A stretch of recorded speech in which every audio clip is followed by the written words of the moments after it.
iba a cerrar y me dio miedo de que no. O sea, siento que con 3 minutos más tal vez lo hubiera completado. Sí, pero mira, ¿qué pasa? ¿Qué me pasó? A ver, yo después les voy a hablar algo porque yo además de ustedes dicto 2 asignaturas más y tengo otros 3 grupos. ¿Y qué me pasó en un grupo de bacteriología? Porque ya yo me doy cuenta de todo. Se pusieron, 3 personas hicieron el mismo parcial.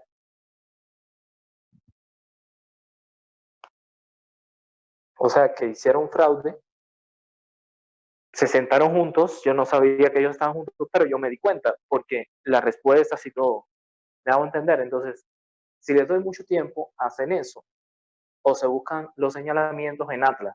Por eso es que yo, a ver, me estoy demorando mucho para hacer ese quiz, casi que me demoré 3 o 4 horas, porque me toca editar las fotos, ponerle los señalamientos, cortar y pegar, montar todo con las preguntas, poner el tipo de respuestas, que programar para que desplegable, porque fíjense que la otra vez le salieron con algunos errores, entonces yo prefiero ya ponerlo en desplegable, que es más fácil después de calificar automáticamente. Entonces, por todas esas situaciones, yo prefiero que el tiempo quede justo o que falte tiempo, pero no que sobre, porque es más feo después que se vean enredados en una complicación de eso, porque ya tengo 3 estudiantes que no sé qué hacer con la nota de un parcial. ¿Ya? Entonces, yo digo, yo cada vez que haga uno voy a pensar más o menos el tiempo justo y ahí les diría. Entonces, vamos a ver la conferencia de hoy.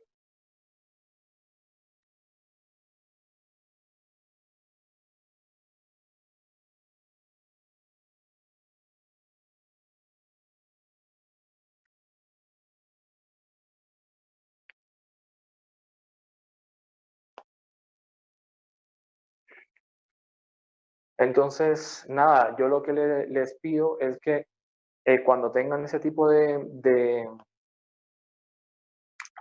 quizzes, traten de hacerlo rápido, porque siempre van a haber preguntas obligatorias, o sea que si no responden o llenan la casilla, no les va a pasar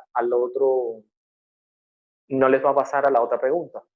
Entonces les pido eso, que se programen. Yo siempre voy a tratar de ponerle alguna imagen o señalamiento, porque es el objetivo de la anatomía. O sea, que ustedes identifiquen bien los señalamientos y ahí, a partir de ahí se aprendan las cosas. ¿Ya? Que serían señalamientos, digamos que burdos, señalamientos bobos, no serían arterias pequeñitas ni nada de eso, sino que serían estructuras bien definidas, que tienen una importancia bien puntual, y eso es lo que yo les pongo siempre a señalar, cosas burdas. ¿Ok? Entonces, ya les voy a compartir Hoy, como ven, parece casi que estoy transmitiendo en la red social, porque estoy por el teléfono, porque el teléfono como que funciona un poco más, me funciona más rápido. Entonces, aquí yo les voy a poner ahora la presentación para empezar. Yo igual ya les dije, no me den la asistencia, yo se las tomo por lo que me pusieron por el quiz, ¿ok? Si una persona en particular no alcanza a hacer el quiz, entonces que si me mande la asistencia, porque veo que faltaron de 35 2 personas. Entonces, si me faltaron 2 personas, entonces ahí yo si se incorporan, yo les doy la asistencia, ¿ok? Entonces, ya les cierro el video para comenzar.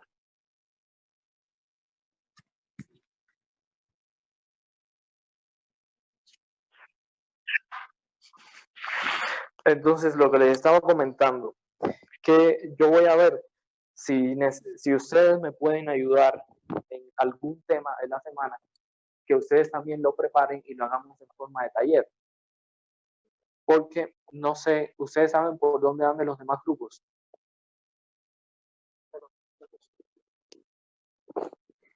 Profe, los demás grupos no están haciendo quizzes semanales y así. Ellos prácticamente ven el tema y algunos sí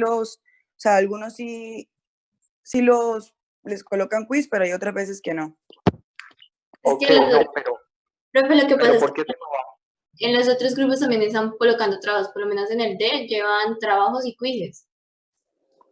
Sí, ok, pero digamos que ustedes, ellos están dando las conferencias al día o llevan atraso. El grupo D está más o menos a la par. O sea, literalmente el grupo C son los que vamos a la par con el cronograma. Por lo menos el B no está viendo clases. No, el B está retrasado, el B. El B y el A. Ya.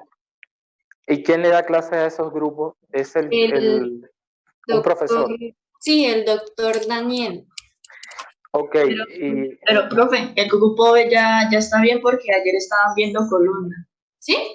Sí, ayer sí, estaban viendo columna. sí, lo que me llama mucho la atención que hayan adelantado tan rápido. Por 2.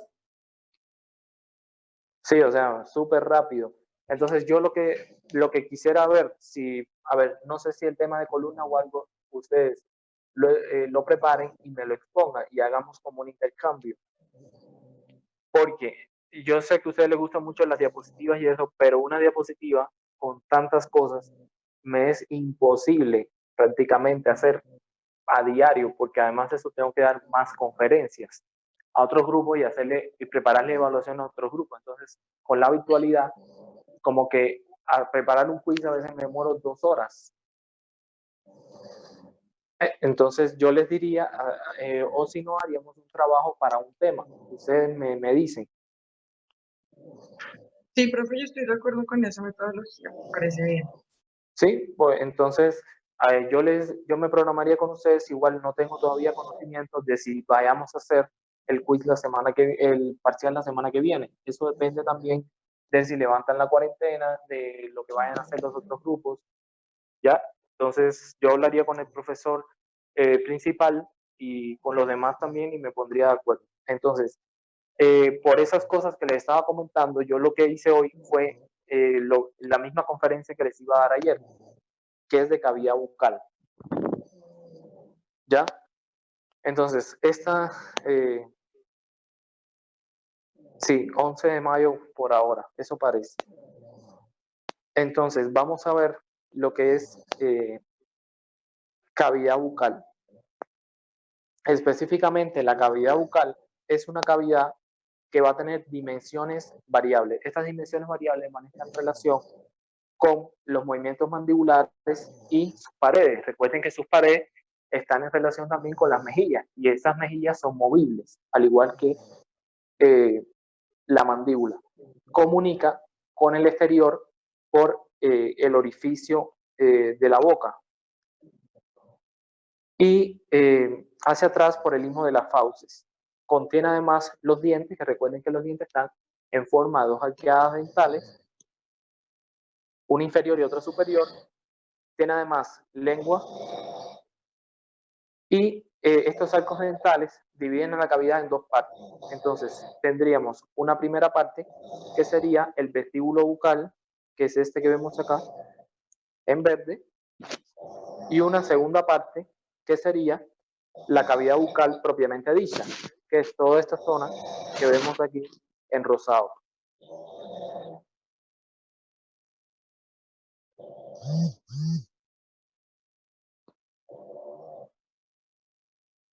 Entonces, el vestíbulo bucal, como se ve bien en la imagen, es el espacio que va a quedar comprendido entre los labios y las mejillas con los arcos dentales medialmente. Como ven, tiene esta forma de ser semicircular y cóncavo, y entonces hacia atrás sí se va a comunicar con lo que es la cavidad bucal con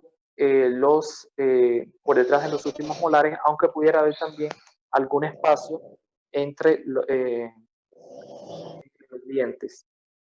Y la cavidad bucal propiamente dicha, que va a estar limitado entonces anterior y lateral por las arqueadas dentales y se extiende hacia atrás hasta el istmo de la fauces. Sí, parece que alguien está en un lugar con ruido. Entonces, vamos a ver ahora esta cavidad bucal, la pared anterior. La pared anterior no va a ser más que los labios. Estos labios que son formaciones musculocutáneas. ¿Quién me recuerda cuál es el músculo fundamental que forma el labio?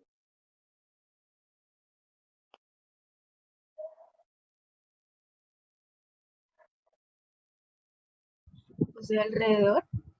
Sí, ¿cómo se llama ese músculo? El orbicular.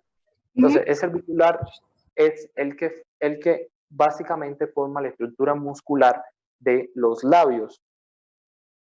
Estos labios los vamos a dividir entonces tanto ambos labios en una cara anterior y en una cara posterior o mucosa.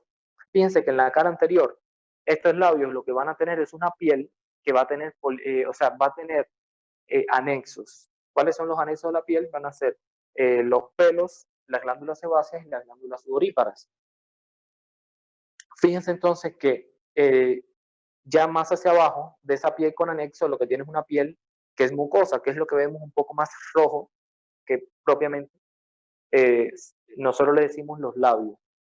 Entonces, el labio superior va a estar ubicado, por supuesto, por debajo de la fosa nasal y lateralmente lo delimita el surco nasolabial que tiene, entonces forma aquí a ese nivel las comisuras labiales. Y de esa comisura hacia arriba se va a extender entonces el surco nasogeniano hacia ambas alas de la nariz, que estaría aproximadamente el surco nasogeniano por estas zonas de acá. ¿Ok? Entonces, además, ven que de la nariz en la línea media se origina el surco del filtro. Entonces, hacia abajo, en el labio, lo que se va a formar por debajo de ese surco sería el tubérculo. Y en el labio inferior, ambos lados de la línea media, se vería entonces lo que sería el bermellón del labio inferior. Entonces, acá le tengo una imagen histológica de un corte transversal del labio. Fíjense que en el centro lo que vamos a ver es músculo en este corte histológico, un músculo estriado esquelético. Y el orbicular de la boca es el músculo fundamental a este nivel, aunque también, aunque este tiene forma orbicular, existen además otros músculos cuyas inserciones van a terminar o cerca de este músculo o a nivel de la mucosa labial. Entonces, también formarían parte de lo que son los labios, pero el fundamental es el orbicular. Fíjense que en el borde o en la cara externa, que es esta de acá, va a presentar entonces los folículos pilosos con glándulas tanto sudoríparas como glándulas sebáceas. Y hacia adentro, entonces, en este borde, lo que tendría entonces son glándulas, pero ya glándulas que producen secreciones en relación con el interior de la boca. Y este sería entonces el borde libre del labio.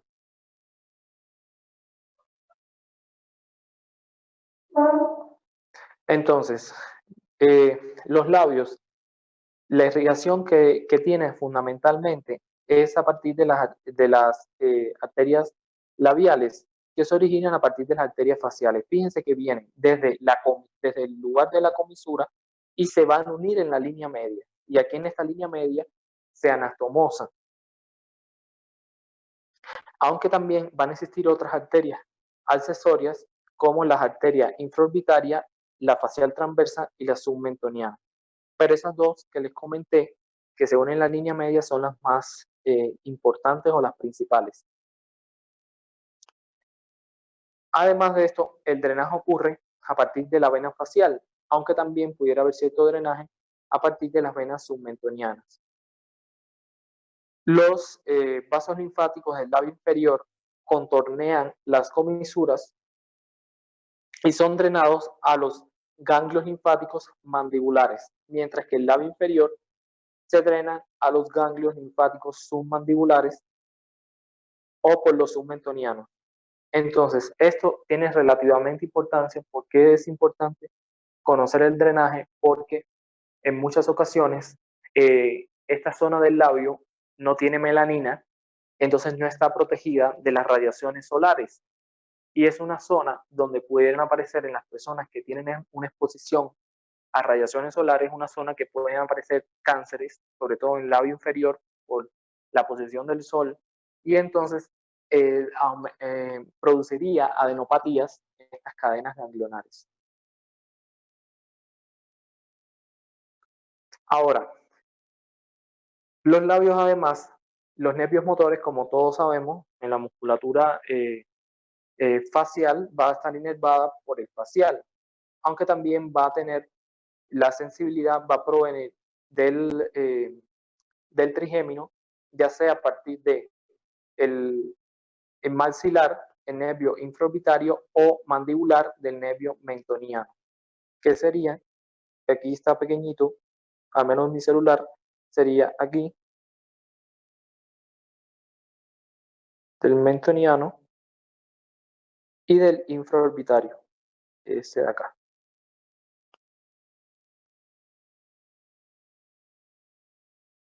Ahora vamos a ver las paredes laterales. Ya terminamos con la pared anterior, que sería entonces los labios. Las paredes laterales serían entonces las mejillas. Aquí fíjense que hay un corte.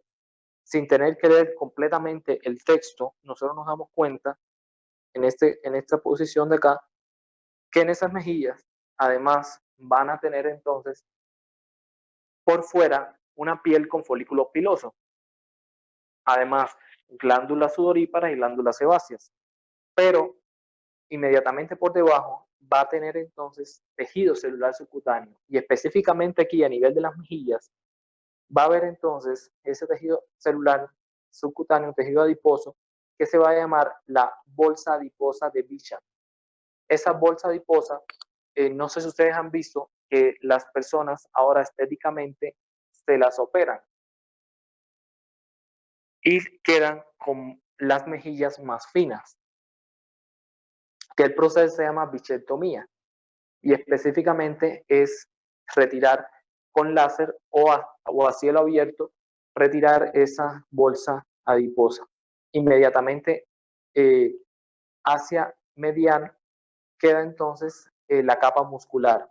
Que la capa muscular, recuerden aquí que el músculo, un músculo que tiene forma cuadrilátera y que está en toda esa zona de la mejilla y que lo va a formar propiamente la mejilla, es el músculo bucinador.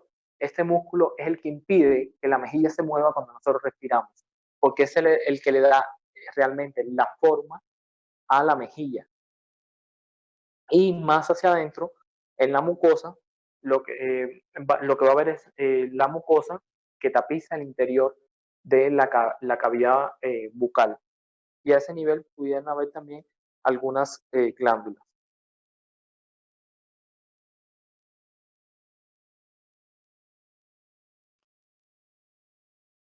Entonces, estas paredes laterales o mejillas, la irrigación van a provenir fundamentalmente de la arteria temporal superficial, arteria facial transversa, y de la maxilar, específicamente la arteria bucal, y de la arteria facial. La maxilar también puede aportar las ramas alveolares, y todas ellas se van a anastomosar en esta zona, en la mejilla. Por eso es que estas mejillas están tan ricamente vascularizadas. Incluso con cambios de emoción o cambios de clima, se nos ruborizan las mejillas porque están muy ricamente vascularizadas.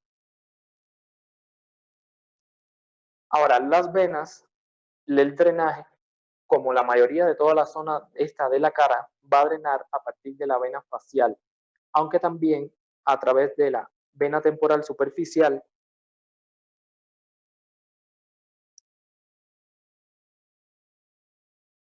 la vena facial y los plexos pterigoideos que estarían aquí por debajo.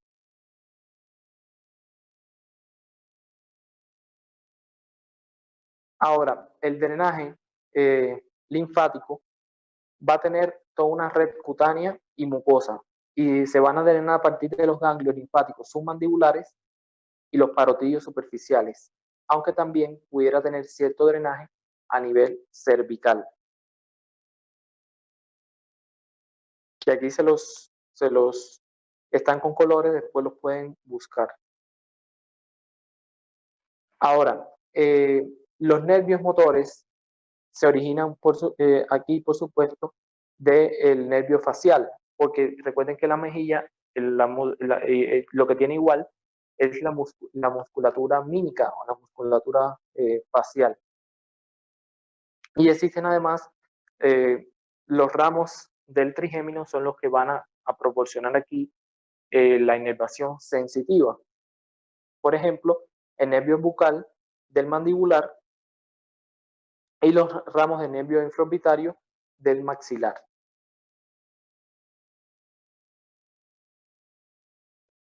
Ahora, vamos a pasar ya a la pared superior. Vimos pared anterior, pared lateral, y vamos a ver la pared superior, que constituye entonces el paladar duro. Está formado, como sabemos, por una parte ósea en los 2/3 anteriores, que es el paladar duro.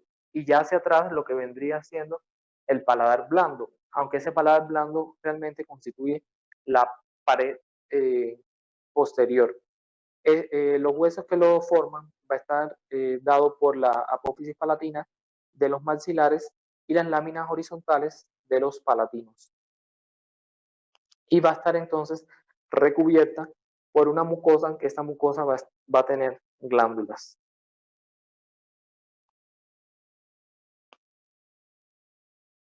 Ahora, este paladar duro va a estar irrigado por la esfenopalatina o arterias que se originan de la esfenopalatina, sobre todo la arteria palatina descendente.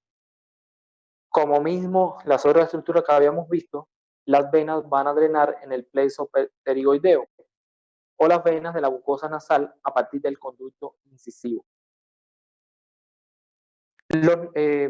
Los vasos linfáticos se anastomosan con lo de las encías y el paladar blando y se deslizan entre la amígdala palatina y el arco palatofaríngeo para terminar en los ganglios linfáticos profundos superiores, que serían los yugulogástricos. Y los nervios sensitivos y motores van a proceder del palatino mayor y el nervio nasopalatino. Que aquí se ve lo que yo acá en el celular está muy pequeño, no lo llevo a, pero en esta imagen sí se ve. Ahora, la pared posterior, como les había comentado, va a estar constituida por lo que es paladar blando o velo de paladar. Esa es una formación fibromuscular que está tapizada por mucosa tanto en la porción posterior como en la anterior. Y sabemos que es la continuidad hacia atrás del paladar duro. El borde libre de este va a estar en relación con raíz de la lengua y lateralmente a la faringe con los arcos palatoglosos y palatofaringe. La base de este paladar va a constituir la úvula que le estamos viendo en esa zona de acá. Fíjense que aquí a mí me queda muy pequeño, pero en relación con los músculos que están más profundos del mismo nombre, se va a ver entonces el arco palatofaringio y palatogloso, el palatogloso y el palatofaringio. Y dentro lo que vamos a tener es la amígdala palatina o tonsila palatina.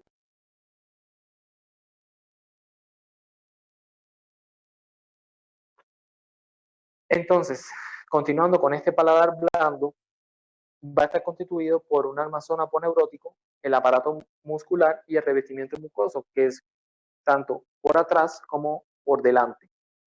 Entonces, esta aponeurosis palatina va a estar además insertada por delante en el borde posterior del paladar duro y lateralmente en el área medial del gancho de la apófisis pterigoide, derechas e izquierdas. Ahora, los músculos que van a estar a este nivel, que van a formar entonces esta capa muscular de paladar blando o velo de paladar, son 10. Entonces serían 5 a cada lado. Está el músculo elevador del velo del paladar y el músculo tensor del velo del paladar, el palato gloso y palato faríngeo y el músculo de la úvula. Los dos primeros están ubicados, que me quedan pequeños si me alcanza a señalarlo, acá, en esta zona aquí, lo que están seccionados, uno está seccionado, aquí estaría entonces, aquí otro está resecado, pero están a este nivel los que el palato gloso, el palato faríngeo, y aquí entonces está el músculo de la úvula, que son 2, uno a cada lado.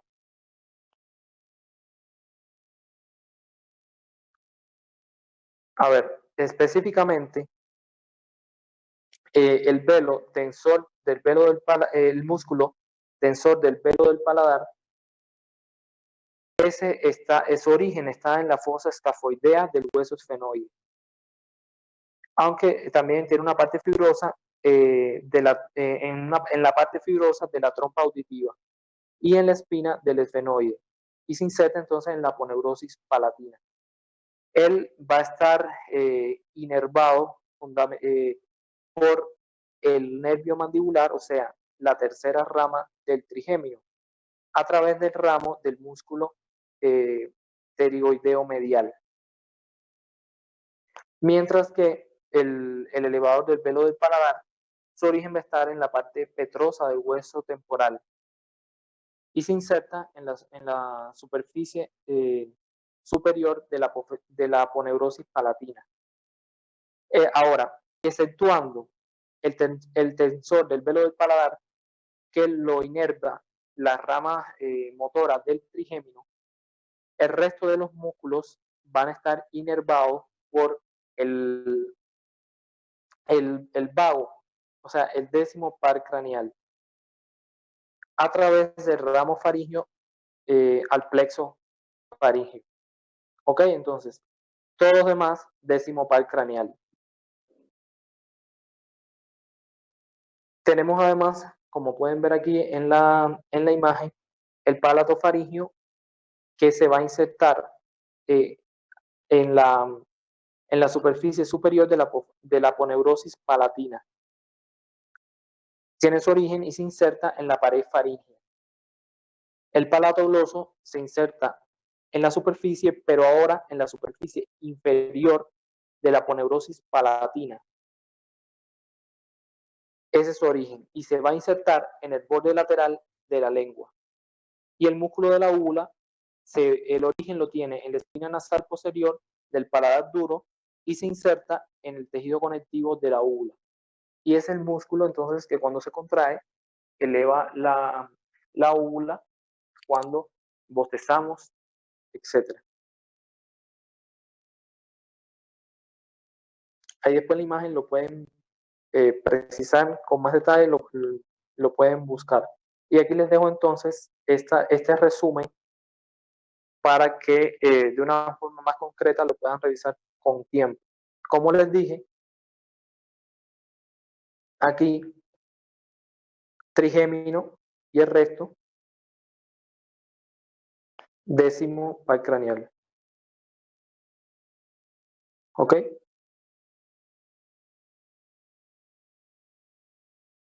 Ahora, como ya les dije, en la capa más, ya vimos la zona esta de aponeurosis, la capa muscular y después la capa mucosa. Esta capa mucosa también va a tener algunas glándulas.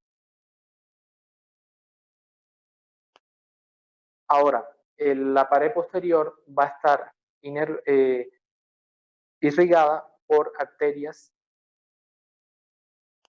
que provienen de la palatina descendente que es la rama de la arteria maxilar, la palatina ascendente, que es rama de la arteria facial, y la faringe ascendente, que es rama de la carótida externa.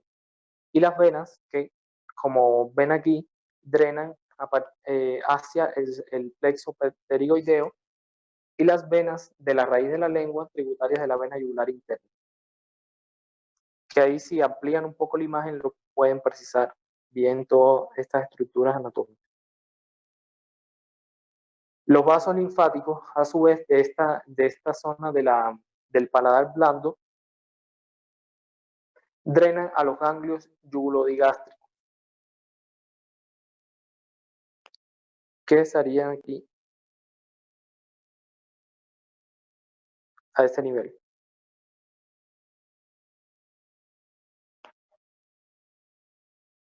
Ahora, aquí va a haber, a nivel del paladar blando, nervios. Los nervios sensitivos provienen de los 3 nervios palatinos emanados del ganglio pterigopalatino, que son ramas del nervio maxilar. Y los ramos motores, que ya habíamos visto que están en relación con lo que son los músculos. Aquí tienen 2 orígenes, como les había comentado, la tercera rama del trigémino y el plexo faríngeo, que el plexo faríngeo a su vez está en relación con el 10º par craneal. Ahora, el piso de la lengua, el piso de la boca va a estar entonces, va a estar ocupado en la parte mediana y posterior por la lengua y en sus partes laterales y anterior por el canal interpuesto entre el músculo y la mucosa de la boca. Como vemos aquí en esta imagen, que aquí está, en la imagen superior lo que está es el piso, más bien parte solamente de este piso muscular. En la porción anterolateral lo que tenemos entonces es mandíbula, y en la parte medial lo que estaría entonces es la lengua, que en la imagen inferior la lengua se ve, está elevada, mostrándose entonces las estructuras que están a nivel sublingual, como está el frenillo, la lengua, la salida de glándulas, el orificio salida de glándulas.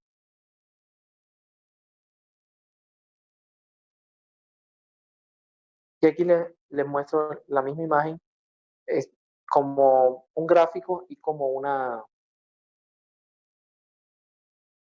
foto con los señalamientos que les había comentado. Aquí la apertura de las glándulas submandibulares, aquí en esta zona. La vena lingual profunda, que se ve cuando las personas levantan la lengua.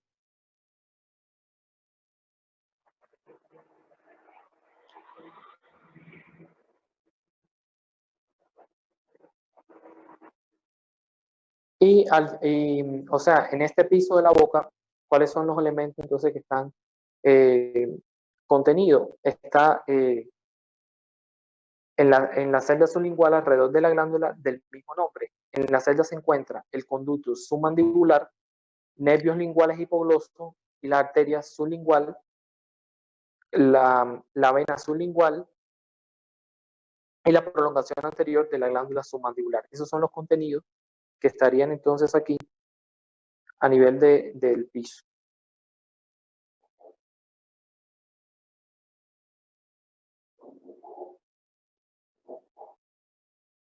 Y entonces aquí le dejo la bibliografía.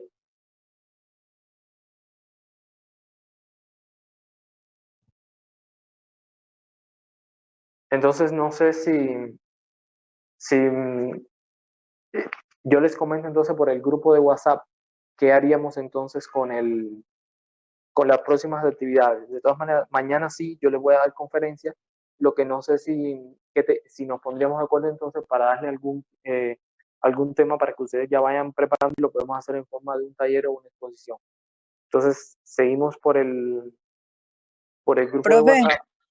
Dígame. ¿y el parcial o los quizzes que se van a hacer la otra semana? Porque, por ejemplo, con el otro profesor, el día que vamos a hacer el parcial hacemos el último quiz, pero ¿cómo va a ser con usted? Pues, a ver, ya prácticamente si haríamos un quiz, lo haríamos el viernes o a más tardar el sábado, porque ya yo por lo menos tengo con ustedes 3 quizzes. Entonces no tengo como, ya yo tengo como para ser, o sea, tengo bastantes evaluaciones con ustedes como para yo tener ya una nota de cada uno, porque a mí no me gusta evaluar a los estudiantes con un solo quiz o con 2, ¿ya? Porque ya mientras más quizzes califico, ya por lo menos la nota es un poco más representativa.